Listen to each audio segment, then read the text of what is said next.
দুইজন ঝগড়া করার পরে, দুইজনের মানুষ ঝগড়া করার পরে আল্লাহ নবীর কাছে গেছে, জামা করে বলতেছে, নবী আমার, আমি তার কাছে সুদের টাকা পাই, সে সুদ টাকা পয়সা দিতে চায় না।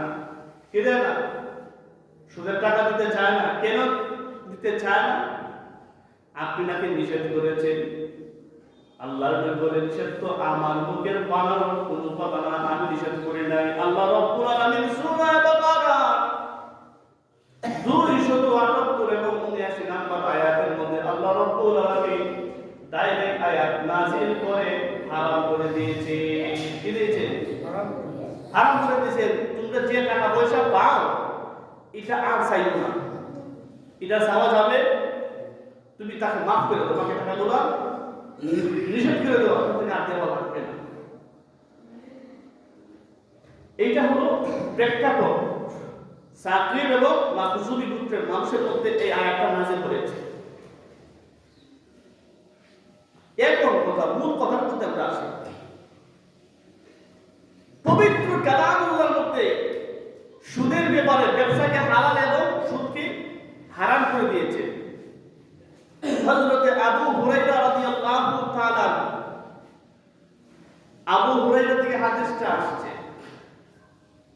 কঠিন কঠিন কঠিন।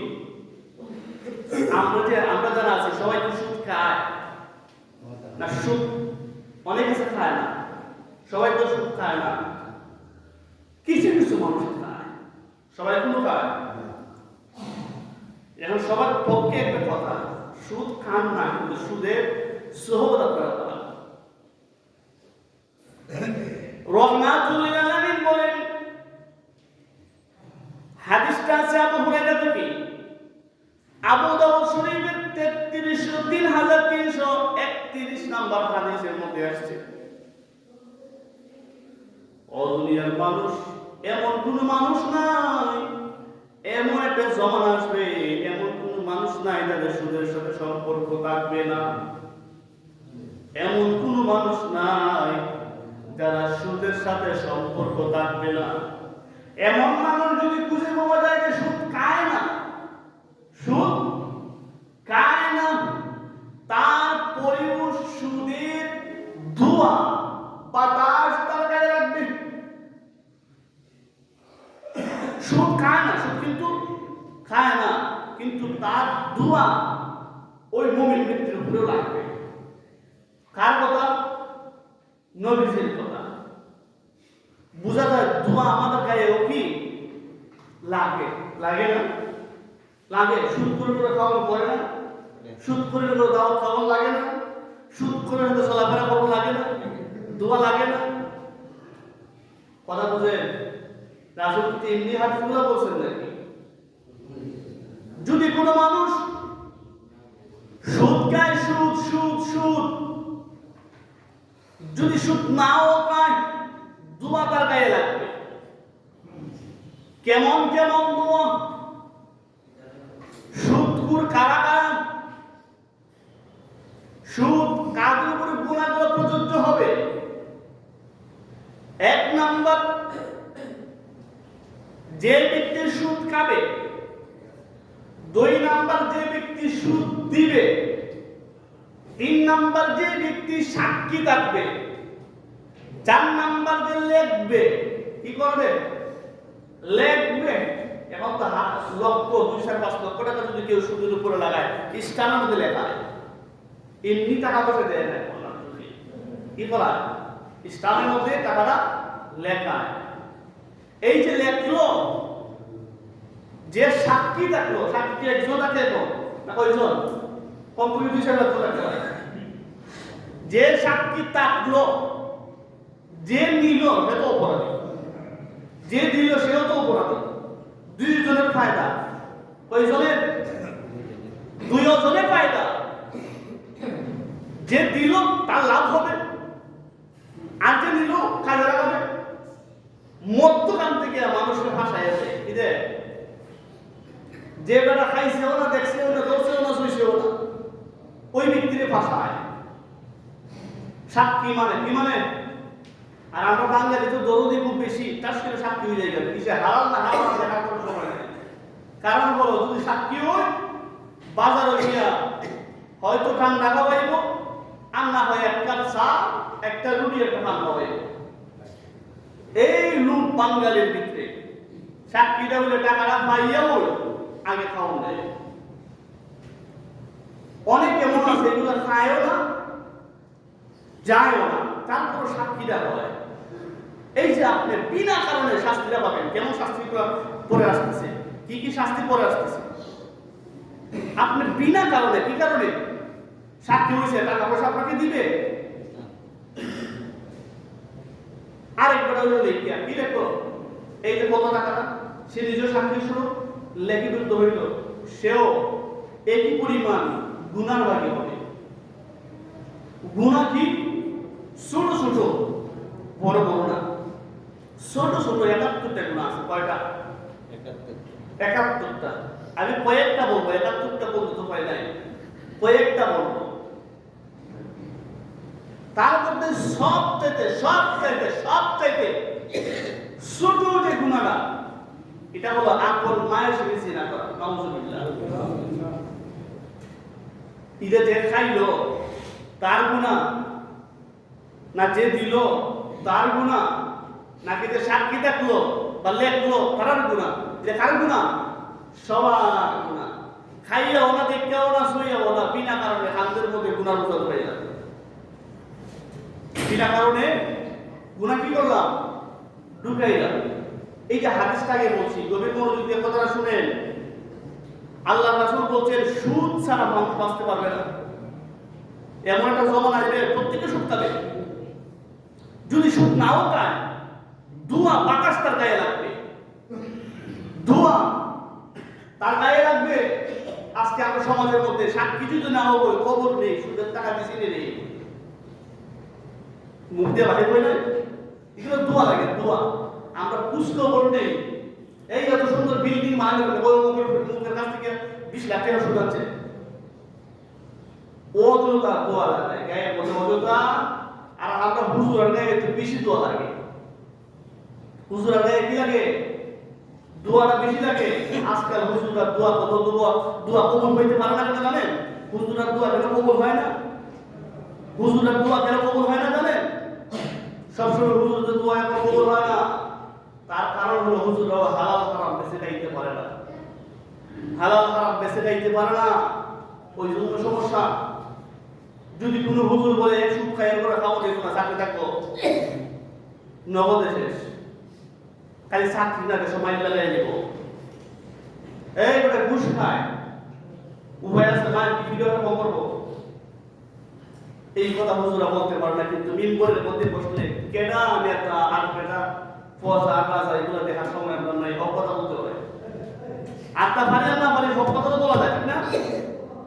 হকটা যদি না কই, হাসরের ময়দানে জিব্রা ফাটাতে থাকবো আল্লাহ, আমরা ধান দিয়া দুলে জিব্রাটা থাকবো। কেন কাটতে জানেন?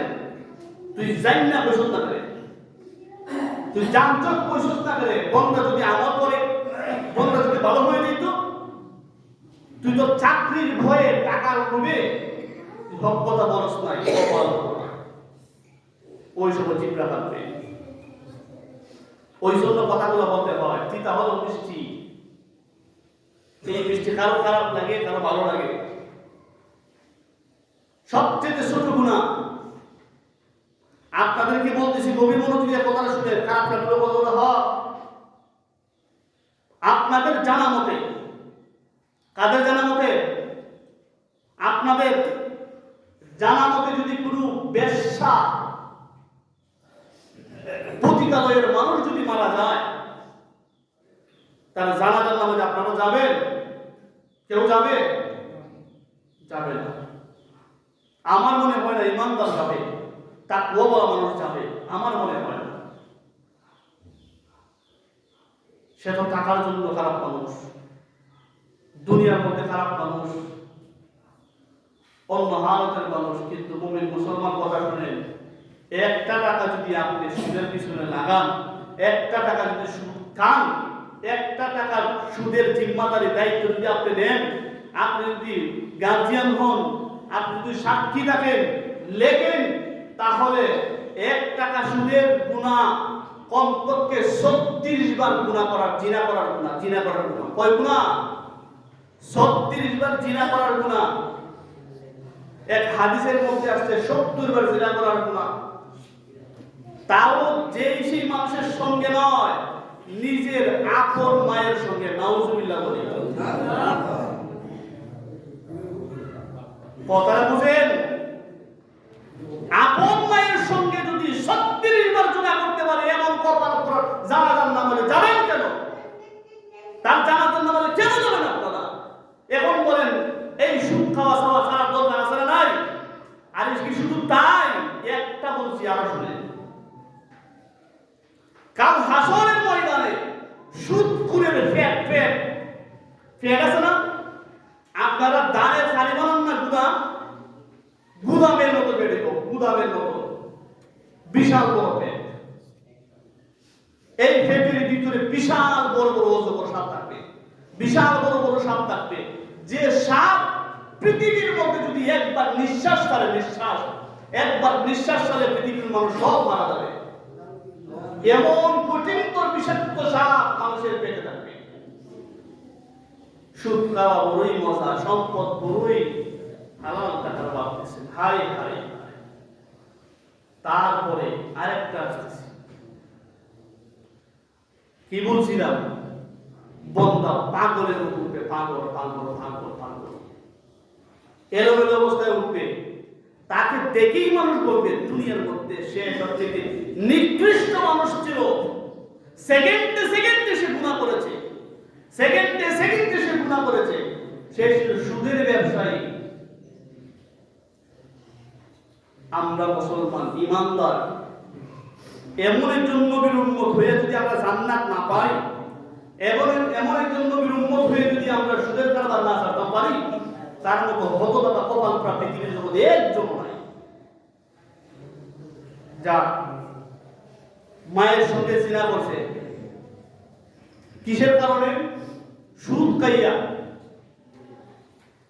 আপনারা বিবেক কারায় কথা বলবেন। আজকে কথাগুলোকে আমি বানায় বলেছি না আল্লাহর কথা বলতেছি? আল্লাহর কথা বলতেছি, আমার মুখের কোনো বানায় কথা বলতেছি না। উল্টান সূরা বাকারা 275 নম্বর আয়াত উল্টান। সূরা বাকারা 278 নম্বর আয়াত দেখেন। সূরা বাকারা 279 নম্বর আয়াত দেখেন। হাদিসের মধ্যে বিশাল হাদিস আপনারা বুঝে দেখেন। আমি নাম্বারগুলো বলে দেব, কোনো অসুবিধা নেই, আপনারা কাইটা দেখেন। আমার কথা বানায় কথা নাকি কোরআন হাদিসের কথা বলছি? কথা বুঝবেন। এই পৃথিবীর মালিক কে? সবকিছুর মালিক তো আল্লাহ, ঠিক না? এই সবকিছুর মালিকের বাদশাতে একজন আছে। বাদশা হলো আমার নবী। বাদশাকে আমার আপনার নবী হলেন বাদশা, আর মালিক হলেন আল্লাহ। এখন কেউ যদি বলে আমি আল্লাহর সঙ্গে ঘোষণা ডাইরেক্ট যুদ্ধের, আল্লাহর সঙ্গে ডাইরেক্ট যুদ্ধের ঘোষণা, নবীর সঙ্গে ডাইরেক্ট যুদ্ধের ঘোষণা, আপনারা বলেন রাসূলের উপর ঈমান থাকবে, আল্লাহর উপর ঈমান থাকবে। যদি কারো উপরে যদি আল্লাহ এবং রাসূলের প্রতি ঈমান না থাকে, সে কি মুসলমান থাকবে? আপনারা জবাব দিবেন। আল্লাহ রাসূল বলতেছেন সবচেয়ে বড় গুনার মধ্যে যে ব্যক্তি সুদ খাবে সে হলো আল্লাহ রাসূলের সঙ্গে ডাইরেক্ট যুদ্ধের ঘোষণা। নাউজুবিল্লাহ। ডাইরেক্ট যুদ্ধের ঘোষণা, ডাইরেক্ট। তার জানাজার নামাজে কিভাবে যাবেন? মুসলমান তো কালেমা তো পড়ছে, ওই কারণে জানাজার নামাজ পড়তে হয়, না হলে জানাজার নামাজ পড়ার কোনো দরকার নাই। আল্লাহ রাসূল হাদিসের মধ্যে বলেন যদি কেউ আমার হুকুম না মানে, আল্লাহর হুকুম না মানে, আর আমি নিষেধ করার পরে যদি কেউ করে, তাকে দাফন কাফন করার কোনো দরকার নাই। এটা মাটি ঝাঁপ দিয়ে করা, এটা পচা। এগুলো কি নিকৃষ্ট? এগুলো কি নিকৃষ্ট? হাই আফসোস, আমরা এখন সুদের মধ্যে লিপ্ততায়। শুধু কি আমরা আছি মনে করে? যারা সুদ খান, যারা সুদ খাইতেছেন, পুরুষ সুদ খাই মনে করছে না। আমাদের সমাজের মা বোনটা বেশি খায়। স্বামী বিদেশ থাকে, বিদেশ থেকে 20,000 টাকা পাঠাইলে 5,000 টাকা স্ত্রীকে বলে আপনি খরচা করবেন। স্ত্রী 4,000 টাকা খরচ করে 1,000 টাকা জমাইয়া সুদের উপর লাগায়। আরে আমরা তো জানছি যে আপন মায়ের সঙ্গে 70 বার আর 36 বার জিনা করার গুনাহ। আরে মহিলা যদি কেউ খায়, কোন মেয়ে যদি খায়, তাহলে আপন বাবার সঙ্গে 36 বার জিনা করার গুনাহ। খুব সওয়াবের কাজ। সম্পদের রূপ মানুষের যাইতো না। আর একবার চিন্তা করেন, এত পাহাড় পরিমাণ সম্পদ আপনি জুগাইলেন, জুগানোর পরে কথা বুঝবেন, আপনি সুদ খাইয়া, আমি সুদ খাইয়া, আমি পাহাড় পরিমাণ সম্পদের মালিক হইছি, এই সম্পদ মনে হয় আমার কবরে যাবে। যাবে না? সম্পদ যাবে না আমার সাথে? আপনাদের সঙ্গে কেউ সাথে যাবে না? সবাই কি সব ছেড়ে চলে যাবে, সব ছেড়ে চলে যাবে।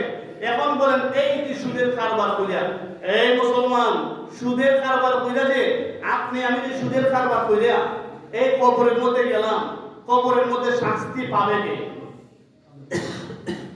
ফাউত থেকে আমি কষ্ট পাবো। আর এই সম্পদ ভোগ করবে কে? স্ত্রী, ছেলে সন্তান। তারা কষ্ট করলাম আমি, কয়বরের মধ্যে ফিরাও পেলাম আমি, আযাব ভোগ করলাম আমি, গুনার দাবিদার হইলাম আমি, আর ফাউত থেকে আমার সব এরাই ভোগ করতেছে। হায় রে আফসোস, হায় হায়, কি আজব ইতিহাস।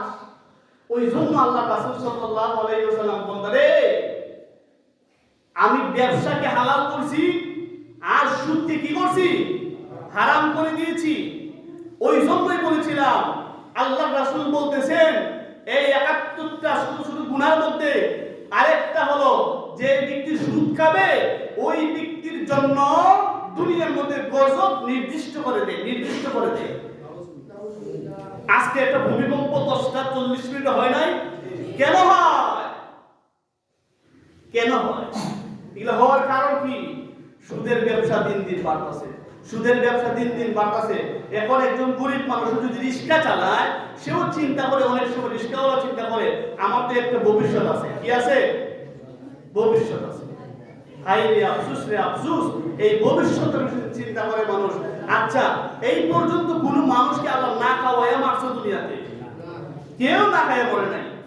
যে ইনকাম করতে পারে না সেও কি খাইতেছে? যে ইনকাম করে না, এই রাস্তাঘাটে কিছু পাগল দেখা যায় না? এই পাগল কি ইনকাম করে, রুজি রোজগার করে? আল্লাহ তাআলা উপাস মাইরা নিছে না? খাইতেছে।